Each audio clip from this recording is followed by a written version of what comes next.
नमस्कार दोस्तों। तो आज हम ओशो के ज़िंदगी से जुड़े हुए दूसरे भाग में आपको ओशो के जो आगे की लाइफ जर्नी है उसके बारे में बताने जा रहे हैं। दोस्तों, ओशे ओशो के जो अनुयायी थे, उनके जो श्रोता थे, वो हर आयु और उम्र के व्यक्ति थे। ओशो को मानने वाले भारतवासी भी थे और विदेशी भी थे। उनकी निजी सचिव रही माँ लक्ष्मी लिखती हैं कि जब ओशो से किसी को मिलना होता था तो उनकी निजी सचिव चुनती थी कि किनको ओशो से मिलना है, किनको नहीं मिलना है। वो डिसाइड करती थी और उनको डिसाइड करने के बाद एक डायनेमिक मेडिटेशन कराया जाता था और डायनेमिक मेडिटेशन के बाद फिर ओशो के पास उनके अनुयायियों को मिलने के लिए भेजा जाता था। अपनी शुरू में जब वो मुंबई में थे तो शुरू में मुंबई के चौपाटी में वो सुबह 6 बजे अपना भाषण देते थे और उसके बाद अपने घर के हॉल में लोगों को संबोधित करते थे। कभी कभी जो उनके श्रोता थे, उनके फॉलोअर्स थे, उनकी जो संख्या थी 100 से 200 होती थी और कभी कभी वो संख्या बढ़ के 8,000 तक पहुंच जाती थी। ऐसा चलता रहा।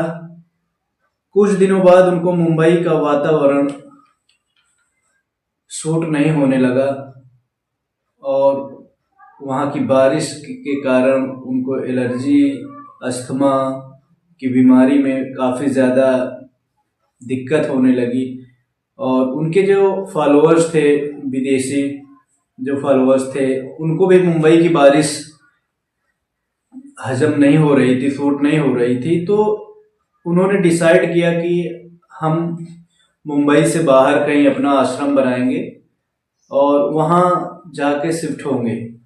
तो काफ़ी खोजबीन के बाद, काफ़ी सर्च करने के बाद उन्होंने डिसाइड किया कि हम अपना आश्रम पुणे में स्थापित करेंगे और फिर पुणे के कोरेगांव में रजनीश ओशो का आश्रम बनाया गया और आश्रम बनाने के बाद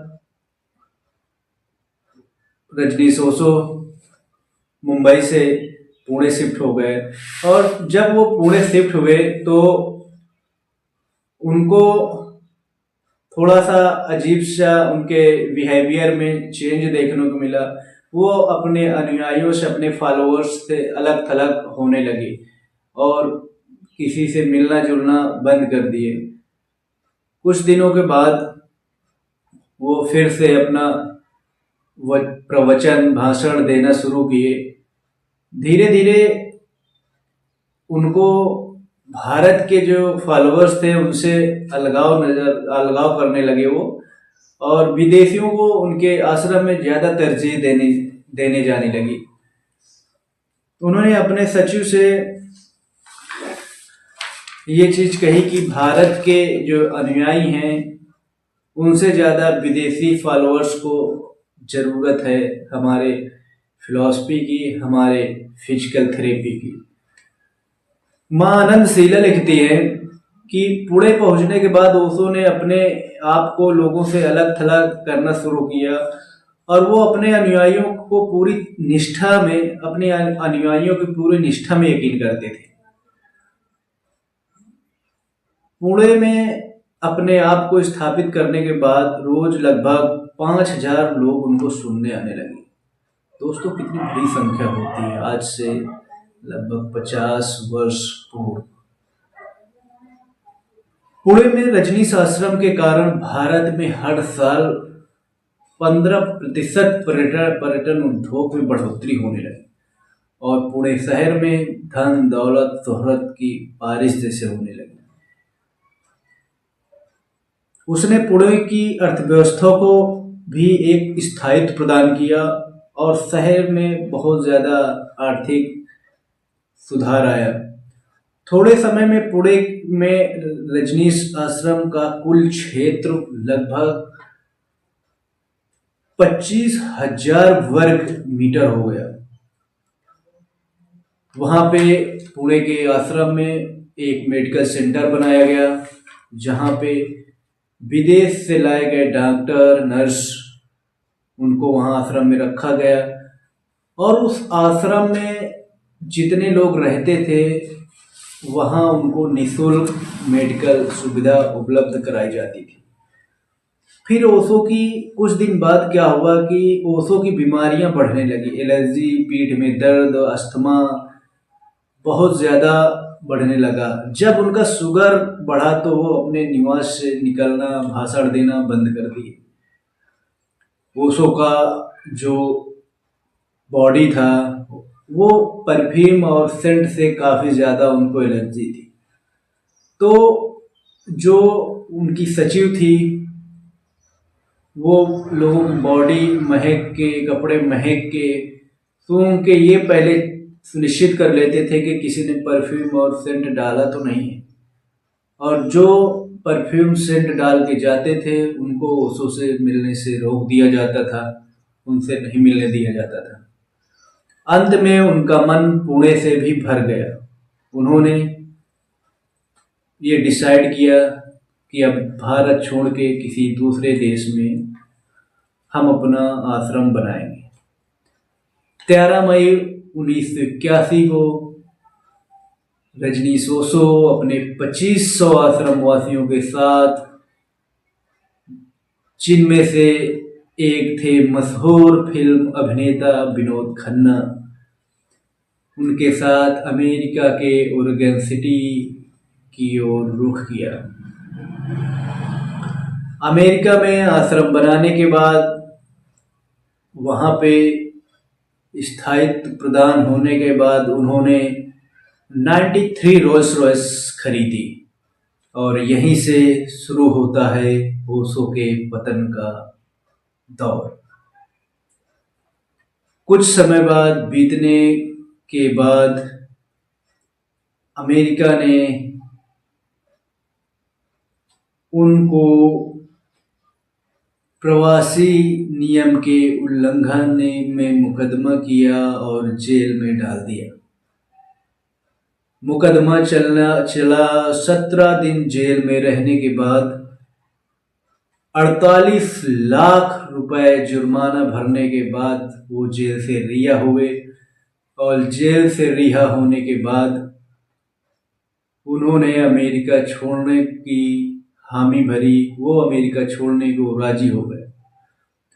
अमेरिका छोड़ने के बाद ओशो ने बहुत देशों में कोशिश की, बहुत देशों से संपर्क किया कि वो उनको अपना जो मतलब आश्रम है, आश्रम बनाने की अनुमति दे, उनको रहने की अनुमति दे।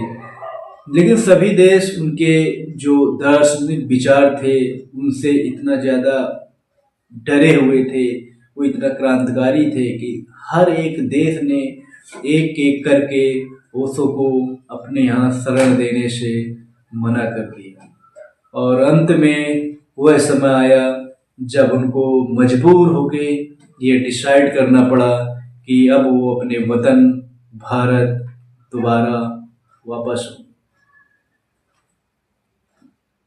वो 19 जनवरी, जब जनवरी में मतलब जब उन्होंने भारत में वापसी की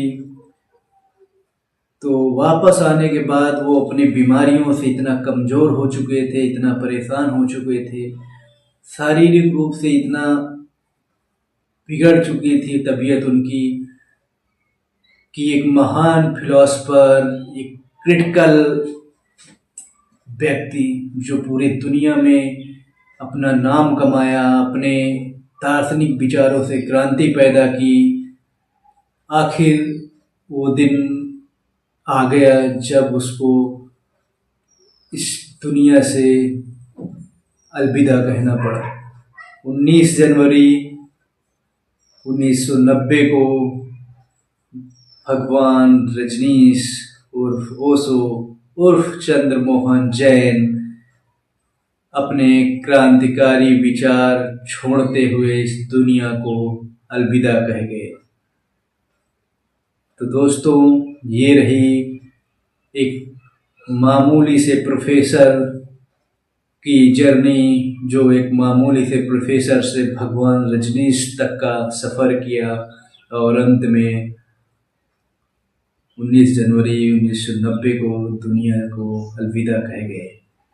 दोस्तों नमस्कार, मिलते हैं हम अगले वीडियो में किसी ऐसे ही महान शख्सियत की कहानी को कहते हुए। तब तक के लिए मेरा आपको प्यार भरा